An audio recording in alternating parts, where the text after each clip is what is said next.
Hi, welcome to a special edition of the Christian Indie Writers Podcast, where we inform, encourage, and support Christian indie writers on their journey to publication. I'm Jamie Hirschberger. I write short fiction, under the pen name J.R. Nichols. I'm Rhonda Hagerman, and I write fiction and nonfiction. I'm Jennifer Carl Tong, and I write historical Christian romance. I'm Christina Catane, and I write in multiple genres, including Christian dystopian fiction. All right, ladies, welcome to NaNoWriMo Eve. That means National Novel Writing Month kicks off in less than 1 hour. That's a crazy challenge to write 50,000 words, aka a short novel, in a mere 30 days. Are you up for the challenge? We believe that we are. We've been prepping and planning, and we're going to talk all things nano. But first, we're going to go around and just say what's up with us. What's up with you, Jen?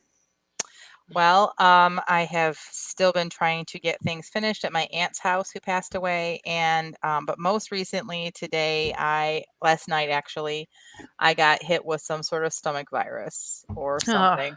I am miserable right now, not feeling good, but I'm here and I'm happy to be here. And so what's up with you, Rhonda? What is up with me? Well, I'm very depressed over the state of the weather here in Michigan right now. Yeah. It's snowing. I just got back from Florida where it was 87 degrees and beautiful. And I'm very sad that it's snowing now. And that's my reality. I'll go next. Should I complain about the weather here, Rhonda, to make you feel better? It's so hot and swampy. Why don't you do that, Jamie? It's so warm and sunny. Today I had to look at puffy white clouds and a clear blue. Anyway, just kidding. But what's up with me? I don't even know. It's NaNoWriMo. I'm feeling a little goofy. I guess this week feels short. I mean, we're only just a few hours shy of when we normally would podcast, but it seems like it was just a blink of a week. But basically, we're all just chugging along here at the Hirschberger house, having a good time. What's up with you, Tina? Well, my husband had a meeting with the powers that be, and we're starting a new ministry. So we got the green light for that from our superintendent. It's something we've been talking about for a long time. And so I've been trying to remember how I'm going to have to go back and watch our how to set up a website videos. Because I'm trying to do that. And we were trying to design a logo, and I've discovered that everything that my husband likes, I hate, and everything that I like, my husband hates. So. Before you get married, design a logo together. You'll learn a lot about the person. Yeah. So. Okay, so just so you know, it's really weird. I just happened to be looking around to see different web hosting options. And I did see that there is some options where you can get a free domain name for a year if you use them for your hosting, and they're like their own server. So they try to be a little bit particular about who they allow to advertise and things like that. So I can send you some links, maybe privately. So maybe that's why I was looking at that stuff. I already bought the domain name. Oh, never mind. And we already have the website bought. So excited for you guys. That's so wonderful. Yeah. Well, make sure you let us all know when that stuff is up and running so we can check it out. Yeah, I will. Okay, I got everybody, right? Yeah, everyone, including Robin, is joining us tonight. Hello! So we figured out how to do a YouTube. Okay, so is anyone on Facebook aware of the new location? Like, they still would go to the YouTube website and find us, I'm sure. I think she was the only one that found us on the Facebook. She says that that her husband's going to be home in 20 minutes. So that's actually, she's just waiting up for him. Aww. Man. Yeah. Well, somebody needs to go wake Maria. Yeah. Let's see. What time is it in Great Britain right now? Like 4 or 5 in the morning. Yeah, because we're about to have daylight savings time. I don't know if they do or not. So my friend who lives just outside of London is 5 hours. So yeah, that'd be like at 4:40. Isn't that just so American of us to just randomly change what time it is at two times during the year? I mean, the rest of the world must just get really annoyed with us. I don't know if it's just Americans. I mean, it's a whole United States kind of thing, I thought. Yeah. Well, I just saw a thing on Facebook the other day where they were moving the stones at Stonehenge. So they must have daylight savings. Oh, wow. Because Thanks for Facebook that. wouldn't lie, would they? Jennifer, she's joking. Oh, I was like so confused. It is too late. We can tell Jennifer anything right now. And she'd be like, really? For those of you that are just joining us, Jennifer does not do well past 8 o'clock. It is She starts talking about herself in third person. Yeah. Yes, Jennifer does. Oh my goodness. All right. Well, Robin says, wait, no, the UK changed last week. So that would really? So is it only 3 a.m. there? I say we get her on the phone. Just kidding. Who has her phone number? I don't. Okay, like we need another technical problem right now. That was completely operator error. The technical issue. It's okay, Jen. We're just so happy to be together, kind of reunited because the little hiatus that you had there, and how awesome and fun. Yeah. So okay, so we're supposed to be spending the podcast portion wrapping up our Back to Basics series with the conclusion of your book. We made it through the introduction, should we prologue or not. We climbed up the mountain of the plot and we got to the top of it where we revealed the climax of the story to our readers. We're tying up all the loose ends as we're coming down the story arc. And what, pray tell, do we do about concluding or ending this whole wonderful tale we have told? What do you ladies have to say about that? Hopefully a lot. Hopefully like 20 minutes worth of stuff. This is the hardest part for me. I think I mentioned that last week, is that this is what I struggle with the most. The conclusion you're saying? Yeah, because like I just want to be just right. You know what I mean? And I hate reading books where it just kind of all of a sudden it ends. And then they don't tie all the loose ends up. That drives me crazy, because if you have something out there like where we're just waiting to find out what the solution to that problem is, because you're going to have lots of subplots, right? Because if you don't, it's a super boring book. Oh no, we didn't talk much about subplots, did we? So, okay. I mean, I think that they sometimes happen by accident. Yeah. But I mean, like when we talked about character arc, and so each character for a romance, you have two characters and they each have their own arc. So like there's gonna be things you tie up with those, and there's gonna be things that you tie up with the overall story, of course, with the they have to get together at the end. So I hate when I read a story and all they do is they get together at the end. And then there's all these other questions. Like, remember last week I talked about that movie that I had just watched, and one of them lived in New York City and was a very high exec, owned a company, made lots of money. And the other one ran her own farm in like Iowa or Idaho or Iowa something or other in the United States. And everything that starts with I is a farming town, a farming state. I've decided that.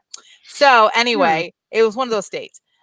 And then they just decided they were just going to stay married at the end. And at the end, well, how was that going to work? Like, it drove me crazy. It was like, it was a good movie all up until that point. And then I was like, oh, so I guess my answer would be what I look at, like I talked last week, is I do my outlining, and you can see like this the whole last act, and I do it out by chapter. Now, sometimes there'll be more or less chapters in this, but I kind of do it this way. And then I plot out how I'm going to close up each of the different like arcs and the things that are happening. Because when you get to your final disaster, you think, oh my gosh, I have 8 more chapters till the end, but this is like the climax right here. Well, it kind of is the climax.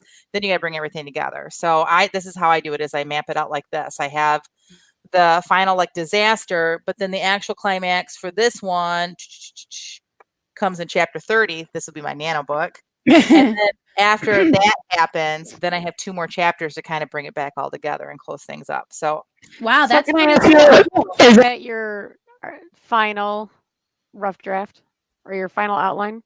This is my well, that's why it's in Post-it notes.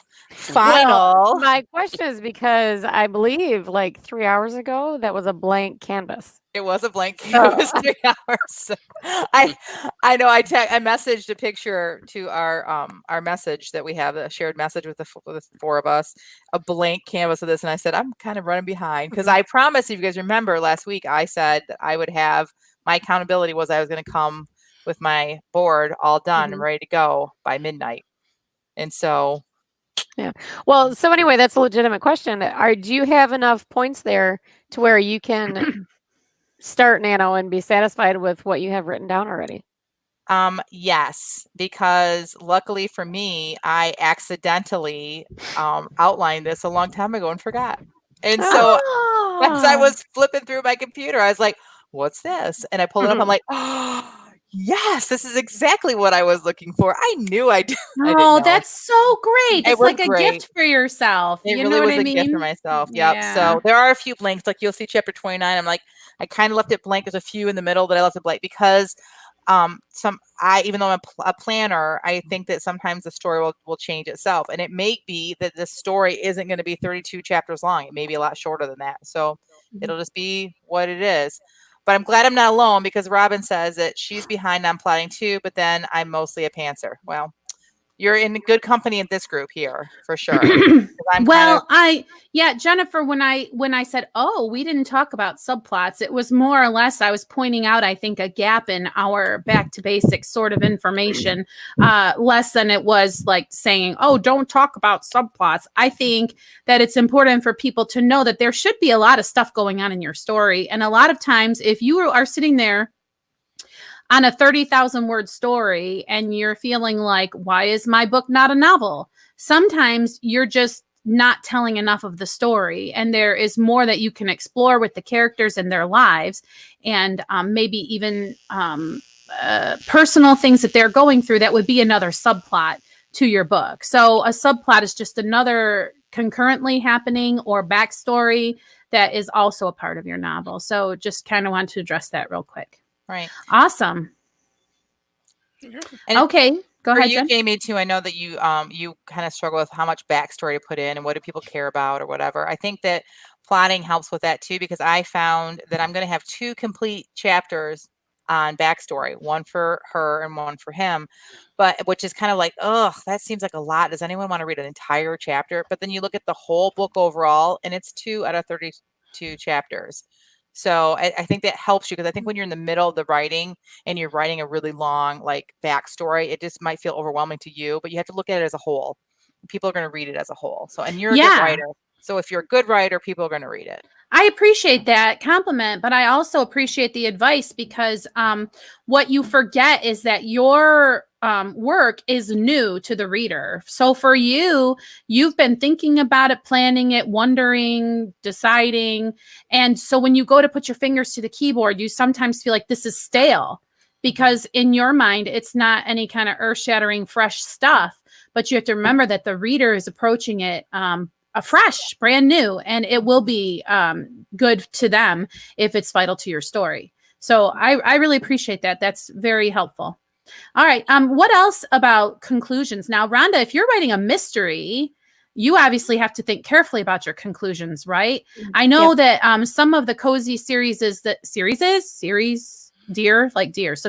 I've read have ended pretty much like tying everything up with a bow, but then some are like until the next adventure, or some of them like give a little teasy dangler of what's happening next. What's your philosophy about endings, or what? Well, let me tell you a little something I discovered about myself this last week. Okay, so I was watching Star Trek, and it was Star Trek Next Generation.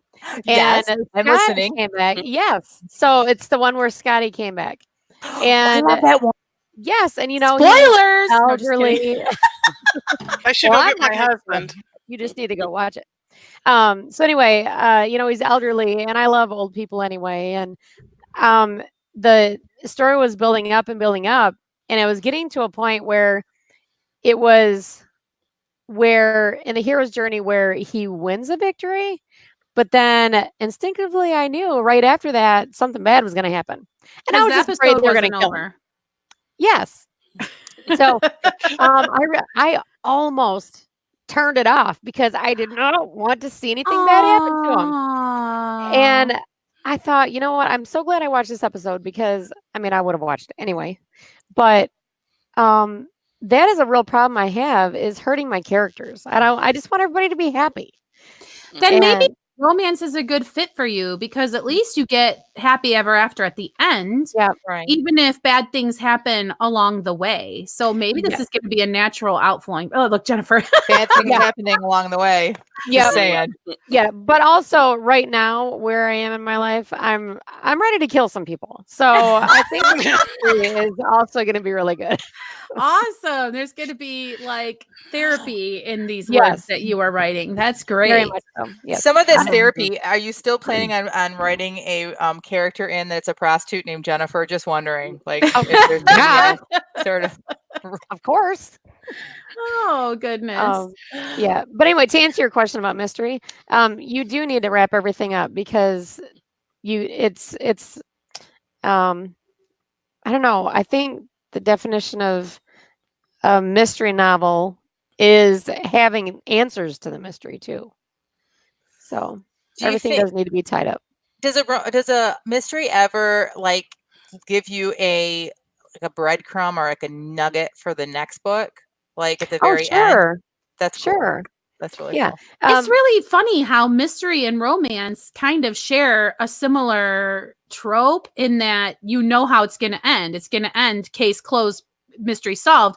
Unless you want a whole bunch of angry reviews on Amazon, let me tell you, or Goodreads, because people come into it with an expectation, don't they? And so, I mean, it's all well and good to think you're going to be avant-garde and write a mystery that isn't solved in the end, but you are probably shooting yourself in the foot because people are not going to be happy with you if you leave stuff just flapping in the wind and the mystery unsolved.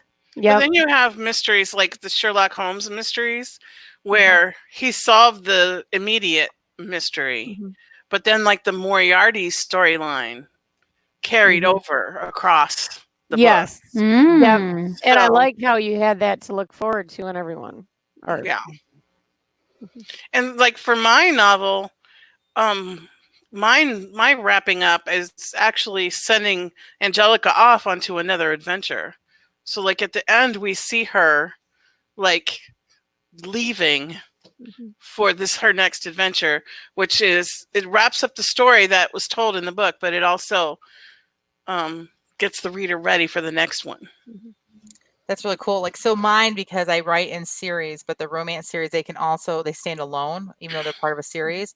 The characters, I give hints, like when you read Searching for Anna, there are hints that Esther is the next one because of things that are said when they're at the soda shop, whatever, but it's not at the end. So I'm wondering if I maybe should spend, actually this novel I'm going to work on for Nano, I kind of have an idea of the end giving a hint at what the next book is. So I guess that's why I'm like thinking about that right now too. So Tina, I have a question for you.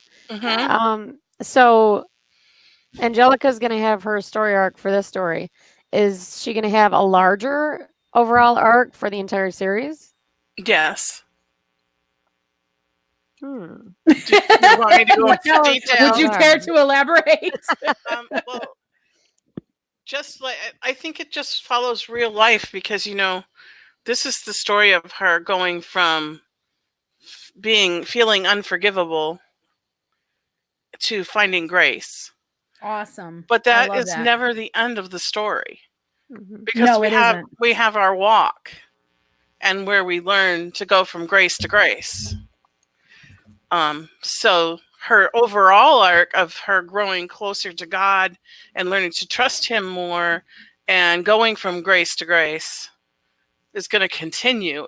So she found salvation at the end of this story, but her walk is going to continue. And the adventure is going to continue too.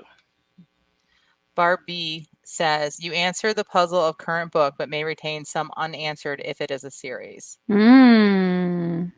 That probably goes across genres, I would assume. Yeah, and especially if you're writing something like a cozy series, people really get into the characters and the life of the little town or whatever. And you probably want to explore things like, oh, they got a new puppy. And so then in the next book, you know, now that the dog is 6 months old, whatever phase of training, right? And so, yeah, that's all kind of fun stuff you can play around with as your series or whatever develops. All right, we are halfway through our podcast, our special NaNoWriMo kickoff party.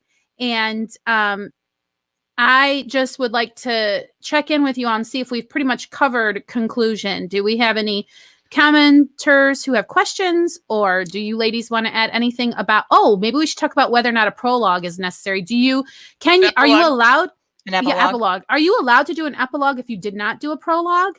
Yeah. Okay, so you can do a prologue and not an epilogue, and Right. you could do an epilogue without a prologue. Yes. Okay, well, moving on. No, just kidding. So for me, for my most recent novel, Esther, I think I just named it a chapter, though, or did I call it an epilogue? Golly. Hold on one second. Yeah, while you're doing that, I see that Robin says her series arc, so she has an arc over her whole series, is a missing brother, which that's wow, how captivating is that? And then it says he sends an email in book 1 and then vanishes. What? Ooh, that sounds pretty juicy. And it looks like it's a big project she did before, and she's so that's great. I don't think we know what Barb's project is for Nano. I would like to know if she cares to share with us, or if Rhonda, Oh, I do, but I'm gonna chime in. Oh, awesome! All right, Barb, we're waiting with bated breath to know your project tonight. Yes. Okay. Okay. Talking about prologue, epilogues, prologues, and all that. Oh, so an epilogue is more important to me because I like a little wrap up. A prologue, fine, I'll read it, and usually it's useful. But I really like epilogues. Okay, hold on. Back up just a second. We just talked about you wrap up all the loose ends in the conclusion. So please enlighten me or enlighten our listeners who might not know what is different about an epilogue that is not the conclusion of your story. Well, for instance, in the Hunger Games, okay, so I have a lot of things to say about that series, but talking about the epilogue, so she wrapped up the actual storyline with the presidents and Snow and all those people. But then PETA, who is my favorite character in the whole entire series, they don't say it. Something happens with them, and I can't remember exactly what it was. But anyway, so they talk about it in the epilogue. So it wasn't really part of the story. It wasn't a loose end to be tied up, but it was in your heart of hearts. Oh, okay. Jennifer, I know you had something to say about epilogue, maybe, but when you tell that, you can also say, is it necessary that like time jumps forward for an epilogue to be necessary? Well, I went ahead and named it chapter 35, but then I also name each of my chapters. So I named that one epilogue. But yes, specifically for that reason is that I didn't want to have to say 3 months had passed. I just went ahead and I made it obvious that 3 months had passed. It's the wedding day. So clearly they didn't get married the next day. So I had to call it an epilogue just so I could do that. But I honestly did the epilogue.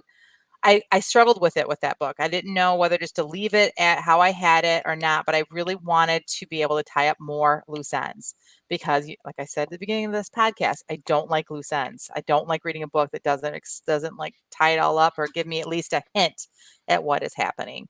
And so that's why I did the epilogue that explained, that they got married and where they went, but also what Esther is doing with her life at this point.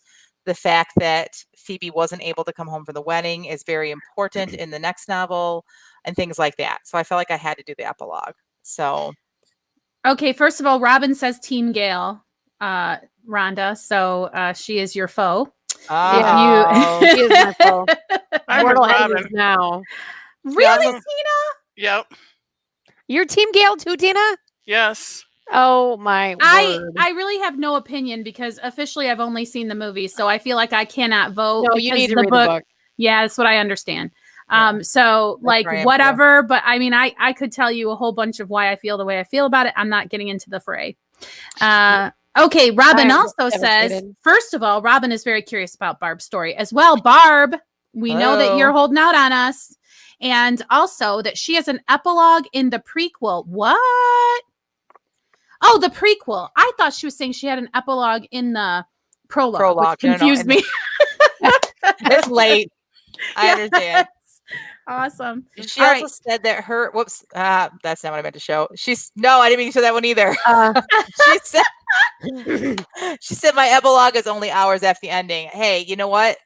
I think that's perfectly fine. Like, it's your book. You know? How do you know if it should be epilogue or chapter 35? Jennifer, obviously you kind of struggle with that question. Is it just writer's choice? I didn't struggle with whether it should be chapter 35 or just be called epilogue. I struggled with whether even to put the information in there because it wasn't really epilogue. I did, because I liked my ending. I liked chapter 34. I liked that it ended with just the, like, I mean, if you read it, you'll see, like, I just really enjoyed that ending. I felt like it was just sweet. So, but like, that's what I struggled with, but I just felt like that information had to be there. So the epilogues that I really enjoy are the ones where the story is ended and it's all wrapped up, but you just want to know, like, what happens and what's going to happen in 3 years, like, where are they going to be, or, you know, or an hour later, or whatever it is. Like, for the same reason that I get such positive responses from people when they read the next book and they're like, yay, you had Anna in there. And they're like, will Esther be in the next one? Like, people just want to know. They want to see the story continue and the people continue. Yeah. And I equally enjoy if instead of an epilogue, they put like the first chapter of the next book. Mm-hmm. So it's kind of serves the same purpose a little bit.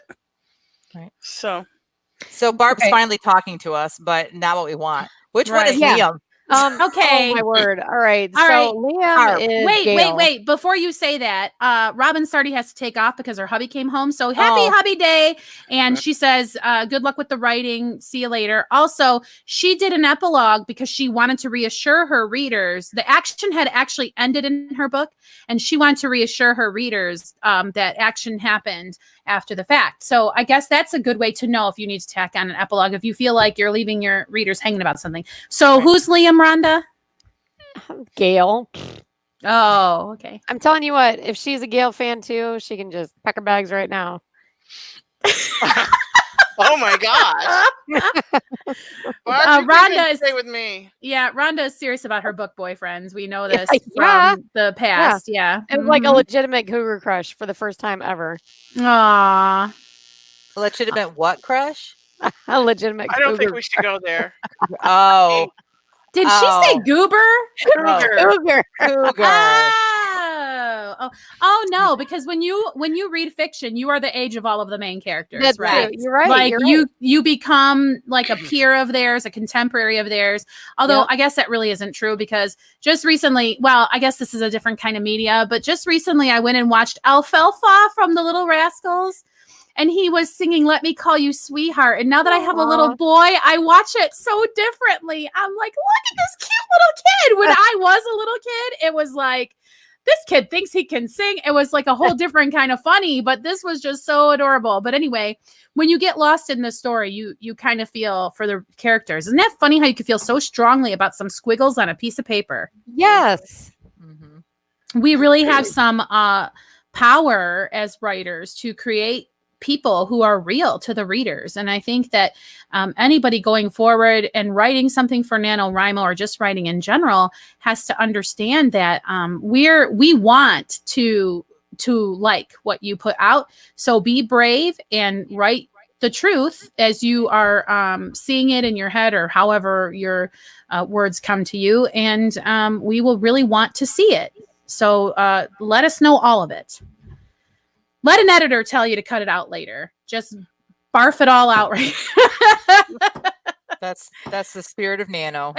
Barf it all out. Oh boy. Oh, goodness. All right. Well, we're about 20 minutes away from our first writing sprint. That's right. We are going to sprint live with whoever shows up at midnight. And we're going to be kicking off NaNoWriMo. So Jennifer has already shared with us a little bit about her planning process, her wonderful board. We've been calling it an isolation booth. And if you are new to the podcast, you may not know that Jennifer showed up with that at our writing retreat, and I teased her because it seemed like she was like blocking out all of us yahoos so that she could be serious about her writing. I was. I went into Rhonda's home up north on the lake. I put right in front of me. I went into this little alcove in the front of the house, and I put it in front of me, and I couldn't see anyone but my stuff. And I worked, and I finished it. I pretty much finished the novella up there, so that worked. That's amazing. And so you are a plotter of all plotters, PLOTTER.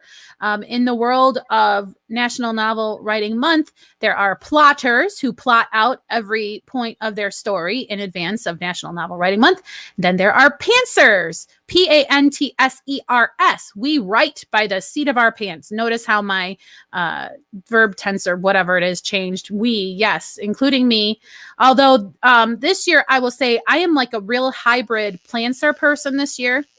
I got very inspired randomly to write this book for National Novel Writing Month. I was not going to participate, but then I just became gripped by this concept and wrote a bunch of bullet points in Scrivener. So I guess that makes me a plotter this year or not, because I was going to go in and look at it before our podcast, and I just decided not to. So I'm going to be opening up my Scrivener and looking at what I have there, and it's a whole new world. Like whatever it says there is what my assignment is to write, I guess, because I did the outline in a fervor of excitement about this project. And since I've left it, I'm wondering if I have everything I need in there, if I have a beginning, a middle, and an end, if I have enough. So we'll see. So that's what my planning has looked like this year. Tina, first of all, what is your goal? And so talk a little about your Nano. Well, I'm just going to participate, and I'm going to kind of fudge my numbers because I'm just going to use words edited instead of words written. Because I need to get this novel done, revision and editing done. And so I can't put it aside and do a whole nother project. But I decided to do Nano because of some friends that I have that are doing it for the first time, and they're real excited about it. So I agreed to be their friend, be their writing buddy. You say it like, oh, okay, I'll be your friend. I mean, that was so hilarious how you just worded that. Yeah, but so I'm not really going to be following the rules in the spirit of Nano, but... And you're such a rule follower. I know. I was going to say, you say it like it's out of character for you, but we know. No, I'm kind of a rebel. Mm-hmm. They were being sarcastic, Tina. Okay. I just want everyone. I'm really good at what do you call it? Thinking. No, I don't Coming know. up with answers. Forgetting what you were about to say. Being passive aggressive. That's what I see. Oh. Yes. Mm-hmm. Mm-hmm. I hadn't noticed really. Mm-hmm. Okay, but I gotta say I feel for you because Barb, we're not even going to respond to you until you tell us what you're writing. You know what I'm saying? You're in there in the chat talking to us, demanding answers with many question marks. Meanwhile, we're all sitting here wondering what you're writing for Nano. So anyway, just kidding. It's such Tina, power we have. Barb wants to know if you ever finished the book that we assigned you to write last year. No. Mm. Well, you but finished it did. it. Yeah. You did. I mean, I finished the rough draft. I have not. I've been struggling with my other novel, and I'm determined that I'm going to get it out. Yes, you are. You must. Even if it kills me. Yes. Stop being afraid. Mm-hmm. That's a conversation we had privately. Okay. So anyway, I just want to say I totally hear you because I think my husband is like, wait a minute. I thought that you were on track to get Moxie book 1 edited and published. What's going on? Now you're talking about starting something new. And I think he's a little bit freaked out. I said, look, I am not booting Moxie. I'm not binning her. And that's why I was not going to do National Novel Writing Month because I feel the same way that you feel, Tina. I have to get this editing done. I have to move forward. I personally am just so, first of all, gripped by this new project. And second of all, I feel like because I'm so excited about this new project, I'm excited about writing again and publishing again. And I think I shared this on the podcast. Somewhere deep inside with the Moxie stuff, I felt like if the Moxie stuff doesn't work for people, then I'm sunk as a writer. So actually getting it out to people and having them not want to buy it or read it would be that's it. That's the only ideal I have. And it didn't work. and now I'm sunk. But now that I feel like I won't run out of things to write and publish, I will be able to continue, even if the Moxie stuff isn't something people are interested in. I just keep throwing stuff out there to find something that sticks. And so I think just knowing that it wasn't make it or break it really frees me now to release it, if that makes sense to you guys. It's some kind of weird mind game I've been playing with myself on a subconscious level. And I don't know if this is depressing or not, or encouraging, but just think of all the famous artists, novelists, painters, musicians who didn't get discovered until after they died.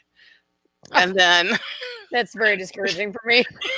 I'm just saying, like, someday somebody's going to find it and go, oh, well, part of the thing, great.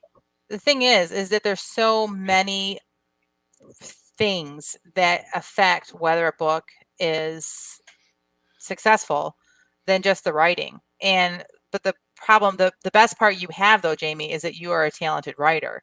So just because something doesn't stick, like you said, it doesn't mean you're not a good writer. It just means that you have to work more on promotions or all these things that you hate to do. Like that's probably where is going to be the biggest struggle. But you're not struggling with writing. You are a fabulous writer, and you just have to remind that. Remember, you have to keep reminding yourself of that, because we'll keep reminding you too.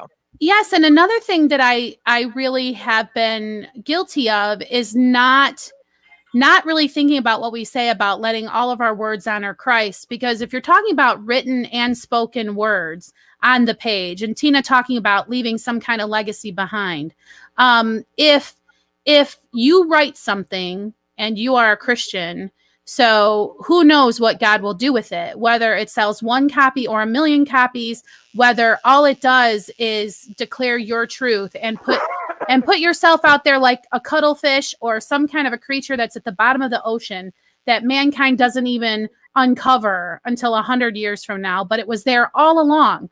Who knows what the Lord can do with your art if you are crafting in his name. So it's really important to just be okay with, this is where I am and it's where I'm supposed to be. And this is what I'm doing and it's what I'm supposed to do because I am doing it unto the Lord. So I think that has been also a great big block, because it's not about fame or selling a bunch of novels. Is it? Right. I absolutely agree. Because just like in any sort of ministry that you would do, if you put a lot of work into that ministry, but it only brings one person to Christ, it's still worth it, right? Mm-hmm. So no matter if we put all this work into what we're doing, but it only affects one person, is it still worth it? Yeah, because that was God's purpose for it, correct?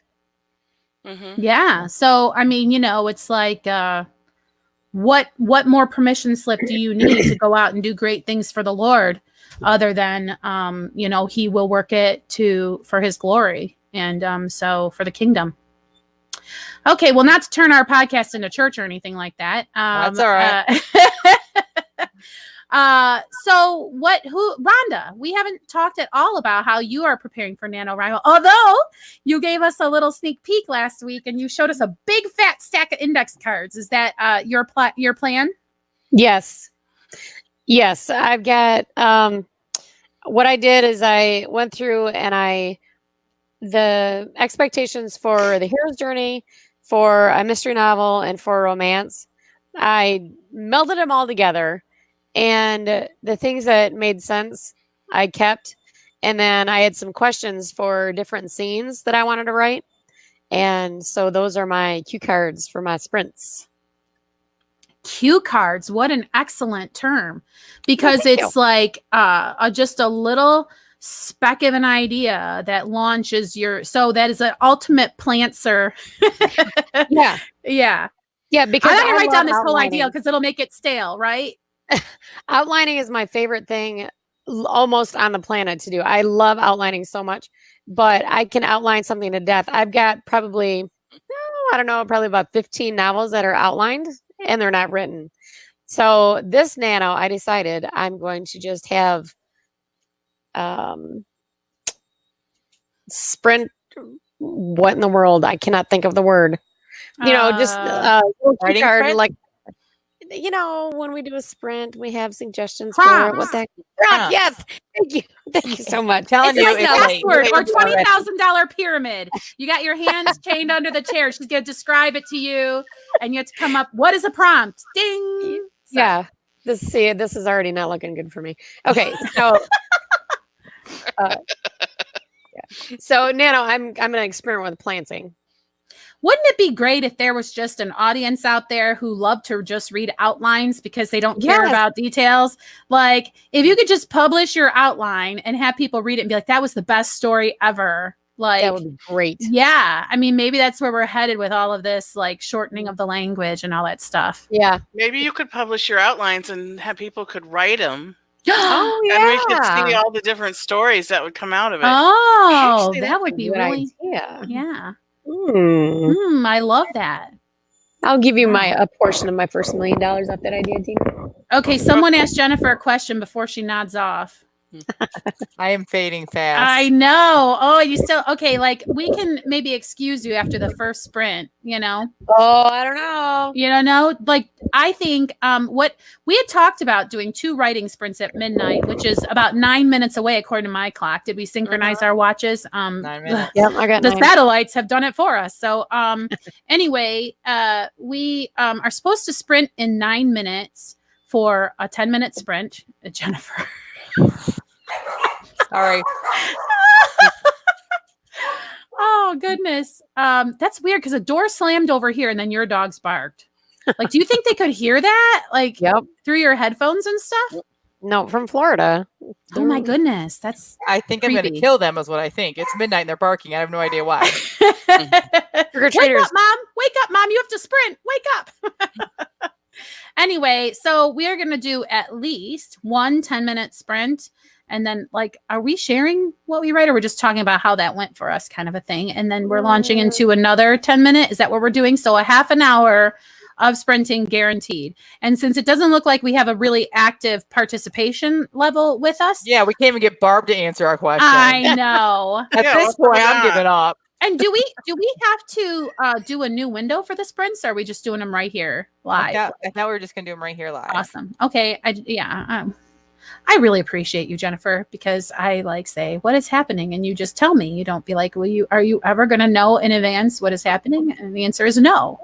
This is why my daughter is becoming my mother prematurely. You know, she's the one to stop me from walking out across the road. She's the one to be like, Mom, you have to get on the turnpike or whatever. Anyway. So 7 minutes to sprint time. What are we filling this 7 minutes with? Did I talk about my planning? No. Yeah, I don't think. No. Yes.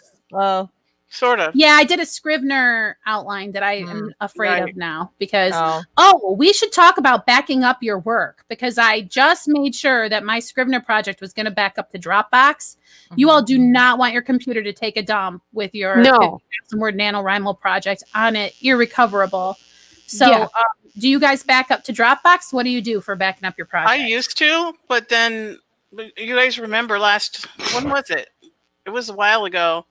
I actually lost the middle part of my manuscript from in the process of putting it from my computer to Dropbox. It disappeared. I don't understand I still don't understand how that happened. Yeah. That's crazy. I don't either. But luckily, I had already printed the manuscript, so I had it printed in writing. Mm. So I have it just automatically. I have it set up to everything that I do in Scrivener. It just automatically goes into Dropbox. Because 2 nanos ago, when I was toying around with doing a contemporary romance, I was not prepared for Nano. This was when my uncle passed away. That was the husband to the aunt that just passed away. And so I was not prepared for Nano. So I'm like, I'm just going to do the best I can. So I started off in Microsoft Word because I didn't have my Scrivener set up, but I got a lot written. I had a lot, was it 11,000 words that I had in different documents in Microsoft Word. Dumb me had not saved them because when my computer would shut down, it would automatically open them back up. Well, one time it didn't, and I lost all that. Remember that? Mm-hmm. Wow. And my friend Matt was trying to pull it back up on my computer. I'm sitting at Panera almost in tears, and I was just like, done. I was just like, that was how I was. I'm like, I am so done with Nano this year, and I just walked away from Nano. I didn't do any the rest of that. So I don't do anything that's not in Scrivener now, and it's automatically backed up to.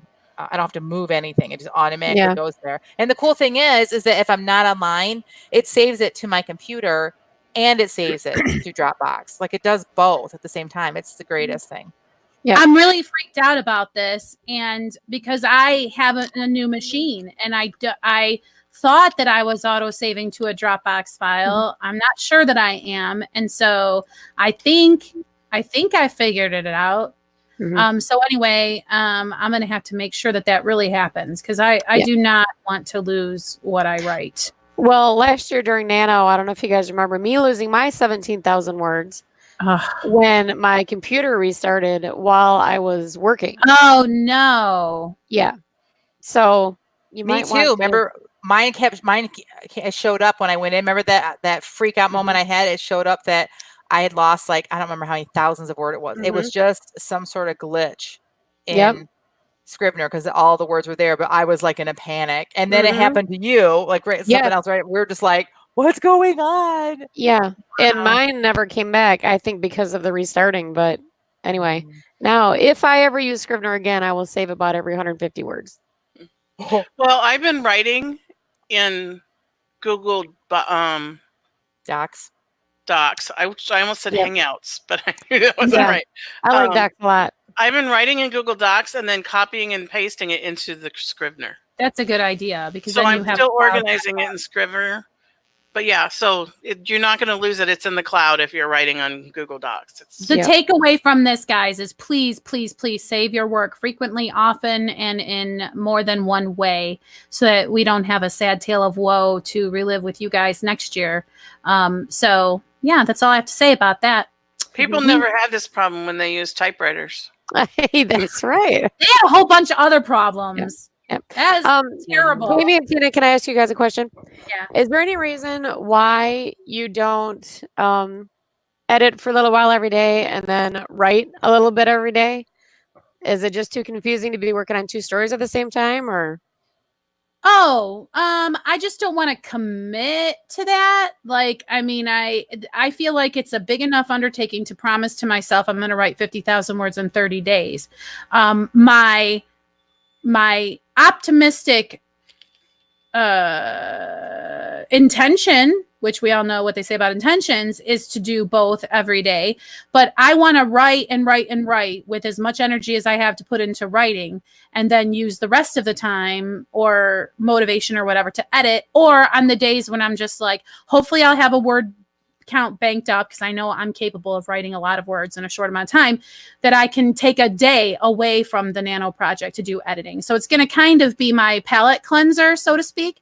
I want it to be refreshing and not an obligation. Yeah, I just know myself, and if I write and then say I'll edit later, I won't. I have tried doing that. Tried like starting a project while I'm still editing another, and I just think my brain cannot function and do both things. I've tried splitting it up where I do one in the morning and one in the afternoon. A lot of people do that. I cannot. That seems and we're all different. So I mean, like for me, I can get away from this project and still feel like I'm advancing my career by going over here to edit for a while. That's kind of how I want it to feel. And so for me to personally make a commitment every day to also do some editing just feels like, oh my goodness, why am I doing this to myself? Right. I do not want a miserable November. Let's put it that way. It already kind of crushes me, this word count goal.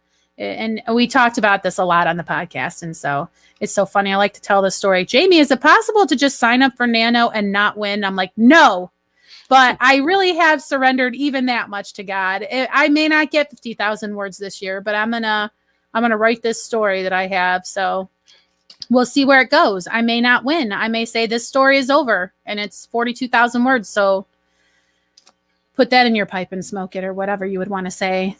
Stick a pin in that. It's done. Right. I could just talk all night, because the rest of y'all are like, can we get the sprinting over with so we can go to bed? Yeah, but you can't, because guess what? It's November 1st. Woo! Happy NaNoWriMo, everybody. Yay. All right. So it's my birthday month. Oh, happy birthday to you. Already milking it. 1 second after the clock strikes. Anniversary. It's going to be the anniversary of my 38th birthday. Is it a special anniversary? What's that? Which anniversary is it? The 12th anniversary or the 13th anniversary? Of my 38th birthday? 38th. I thought you said 38th birthday. I thought she said 38th also. Me yeah, too. It's the anniversary of my 38th birthday. Why 38th? Because it can't be 28 because my daughter's 32. Well, it can't be 38 either, honey. I'm sorry to tell you, math doesn't work like that. Well, it does in my mind.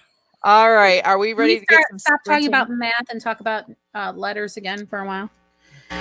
Okay, so I have a stopwatch, whatever, alarm thing. In fact, I'll do the one that we use for our office hours because it counts down and it's really fun. And when we say 3, 2, 1, people might know actually what we're talking about. Yeah. Can we mute ourselves, or do we need to be like engaging people while we're doing this? Oh no talking during the sprint. No chip bag crumbling or whatever that is you have going on there, which we didn't even talk about snacks. It's fruit salad popcorn.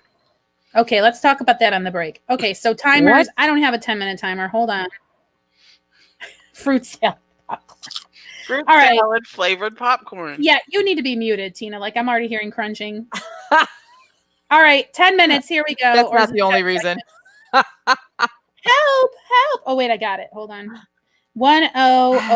Okay. I can't breathe. All right. 10 minutes. All you nano nerds out there ready? Because I'm going to click this countdown timer. We're going to see how many words we can do.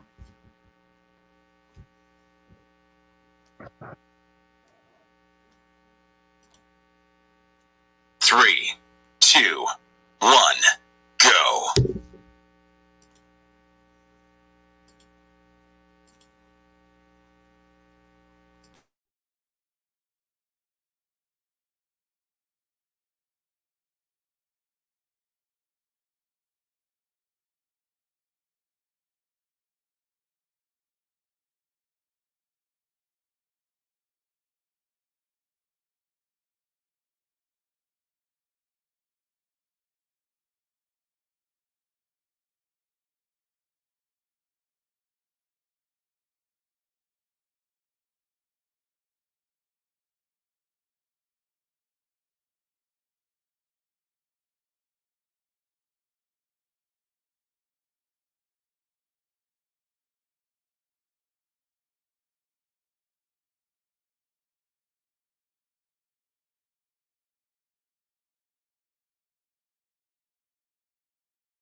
Okay, that's 10 minutes. Unfortunately, I did not mute myself in time for our viewers to hear 3, 2, 1, done.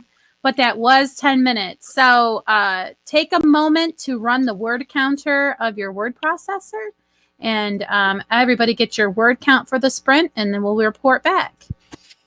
I was 418. Oh my gosh.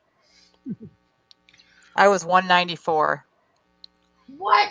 I was 209. I can't believe I beat somebody, Frank. Wow. Yay. How'd you do, Tina? It's hard to tell because I deleted more words than I wrote.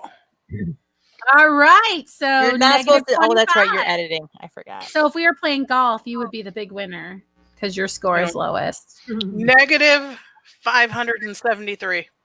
Is anybody in the chat who wants to say what their word count is?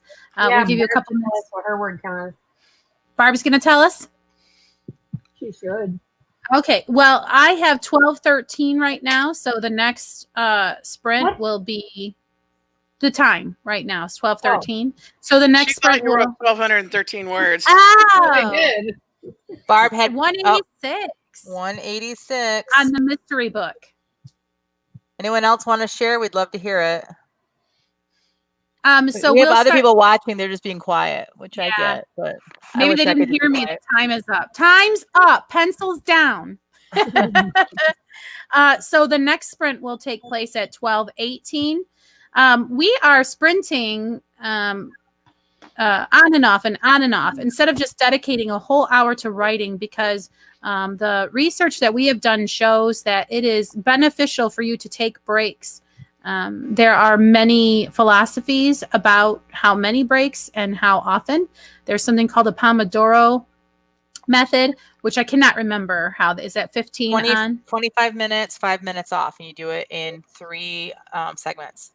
Okay, so you would do that process 3 times. Is that what you're saying, Jen? 3 times, then you take a longer break, and then you can do 3 times again.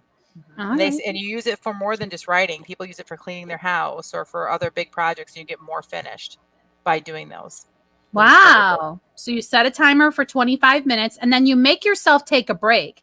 That's the hard part. Okay, Barb's checking out. She's just she's done with her sprinting, and we're really upset that we don't know what you're writing, Barb.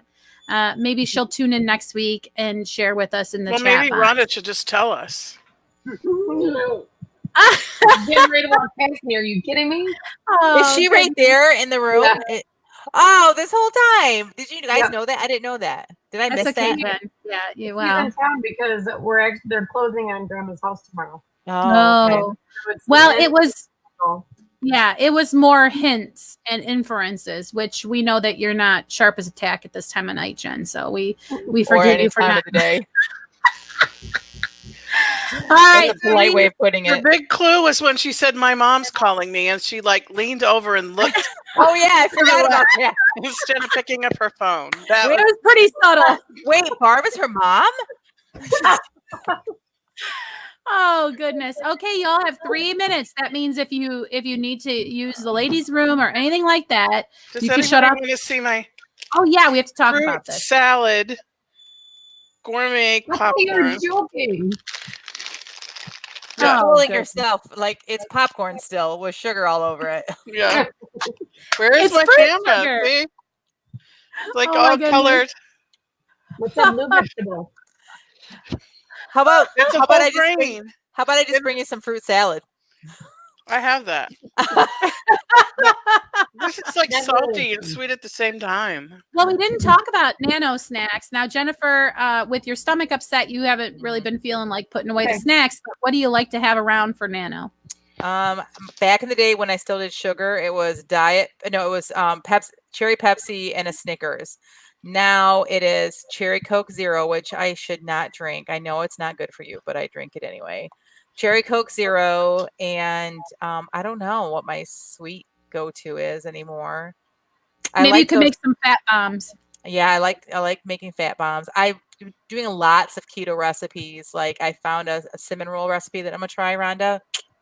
Looks really good. So yeah. So Brian and I need to do a baking day where we can bake a bunch of snacks for ourselves for like we could write together. Let's make that happen this week sometime this coming week. I have a chocolate recipe where you just make yourself a candy bar with using cacao nibs and cacao butter. Cacao. Sounds like a bird cry. Okay. 1 minute. 1 minute to sprint. Get your document back ready. I'm going to get the timer back ready. You got my fruit salad beef jerky?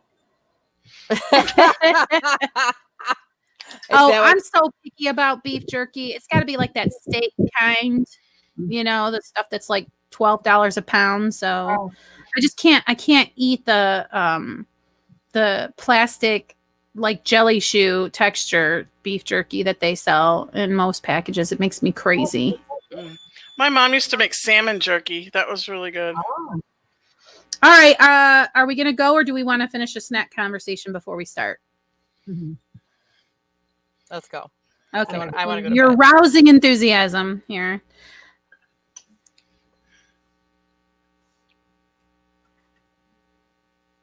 Three, 2, 1, go.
Okay, I apparently did not set the timer for 10 minutes, but some amount beyond 10 minutes because it's been 10 minutes and 15 seconds. So time is officially up. So once again, starting where you left off before, highlight your little tippity typing and get us a word count. And let's see how you did. I'm at 467 for that sprint. Wow. I went the wrong way. I only got 177.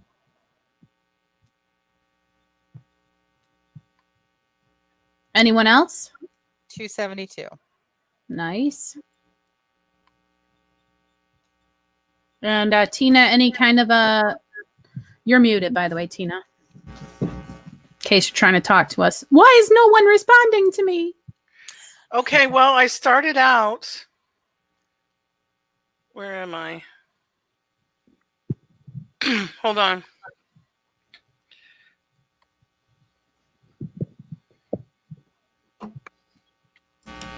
I lost my... Okay. I started out with 1549, and I ended up with 1544. All right, good job. So I'm like -4 words. All right, so I'm feeling a little bit cherry, and I don't think we have time for everybody to share everything they wrote. But does anybody want to pull one sentence, just one sentence out of something that they wrote and share it? Anyone? Maybe. Let me look a second. Do you have something you want to share? Yeah, I'll share my first sentence. My mother was not a prophet. She said the words with such an outburst of emotion that the chihuahua in her lap flapped its tail uncomfortably and reached its muzzle up to give her owner a reassuring lick of the chin. That's awesome. That's my opening. That's your opening. That's really good. Yeah. Yeah, that's really good. And you've not told us anything about what this story is about or anything. No, I want to kind of wait until I have the elevator pitch version kind of figured out because it's a literary piece and it's going to have a lot of moving parts. So I'm not really sure yet how to condense it down into a tellable. Like, see all the words I'm saying right now? I feel like it would take that many words to kind of explain it. So I'll shut up. Okay. Any other sentences to share? Jen, you got to have something ridiculous in yours, as tired as you are. I'll share 2 sentences. All right. Because the first sentence needs to go with the second one. And this is an editing thing, so you guys might have heard this before. Angelica collapsed to her knees as the sobs shook her body. She told herself that one day she'd clear the air with Petra, tell him it had been a mistake, and try to see if they could be friends again. Now that would never happen. Boo-hoo! I think I'm going to hate you after this book, just saying. Well, Peta sounds an awful lot like Petra, so I think that Robin... Maybe I should change his name to Gail. Rhonda will have a new book boyfriend. I have a couple of lines. Let me see.